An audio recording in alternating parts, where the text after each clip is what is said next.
ഇപ്പോൾ ഒരുപാട് സ്റ്റുഡൻസ് നമ്മളോട് ചോദിക്കുന്നുണ്ട്, സാർ ഞാനിപ്പോൾ +2 കഴിഞ്ഞിട്ടുണ്ട്, സാർ ഞാൻ റിപ്പീറ്റിന് പോകണോ അതോ ഞാൻ നേരിട്ട് കയറി വരണോ? അവരോടൊക്കെ എന്താ ഇയാൾക്ക് പറയുന്നത്? അത്രയും കോൺഫിഡൻ്റ് ആണെങ്കിൽ, അതായത് അത്രയും കോൺഫിഡൻ്റ് ആയിട്ടുള്ള ആളാണെങ്കിൽ റിപ്പീറ്റിന് പോകും. അത്രയും കോൺഫിഡൻ്റ് ആയിട്ടില്ല, നമ്മളെ ടൈമുകളെല്ലാം ഇപ്പോൾ നമ്മളൊരു വയസ്സാണല്ലോ പോയത്. ഇപ്പോൾ റിപ്പീറ്റിന് പോയി ഇവിടെ വന്ന് നോക്കുമ്പോൾ 1 വർഷം പോയി എന്നില്ല കയറ്റിയിരുന്നു. 1 വർഷം നമ്മൾ പോയതല്ലേ. ബാക്കിയുള്ളപ്പോൾ എല്ലാവരും നോക്കുമ്പോൾ ഇവിടെ സൂപ്പർ റിപ്പീറ്റേഴ്സ് ഉണ്ട്, ഒരു മെഗാ റിപ്പീറ്റർ ഉണ്ട്, 3-4 വർഷം മെഗാ റിപ്പീറ്റർ ഒക്കെ ഉണ്ട്, 1-2 ആൾക്കാരൊക്കെ. സൂപ്പർ റിപ്പീറ്റേഴ്സും റിപ്പീറ്റേഴ്സും ആണ് ഇവിടെ കൂടുതൽ, പിന്നെ റിപ്പീറ്റേഴ്സ് കുറവാണ്. ഇതെന്താ ഈ +2 കഴിഞ്ഞ ഉടനെ തന്നെ കുട്ടികൾ റിപ്പീറ്റിന് പോകുന്ന ഒരു ട്രെൻഡ് വരുന്നത്? നമ്മൾ ഫസ്റ്റ് എക്സാം എഴുതി നോക്കുമ്പോൾ +2ൻ്റെ ബേസ് നമുക്ക് കിട്ടുന്നുള്ളൊരു തോന്നുകയാണ്.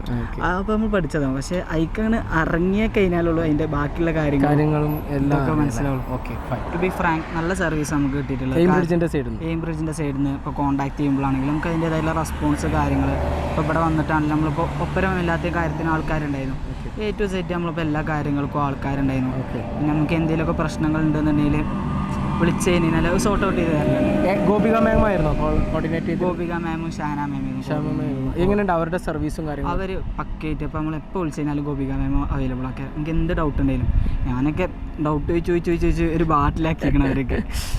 എയിം ബ്രിഡ്ജിലൂടെ വരാൻ പോകുന്ന സ്റ്റുഡൻറ്റിനോട് ഇയാൾക്ക് എന്താ പറയാനുള്ളത്? നല്ല സർവീസ് ആയിരിക്കും, പക്കയായിരിക്കും, ബേജാറാവേണ്ട കാര്യമില്ല, ബുദ്ധിമുട്ടാവേണ്ട പ്രശ്നമൊന്നുമില്ല. ഓക്കെ.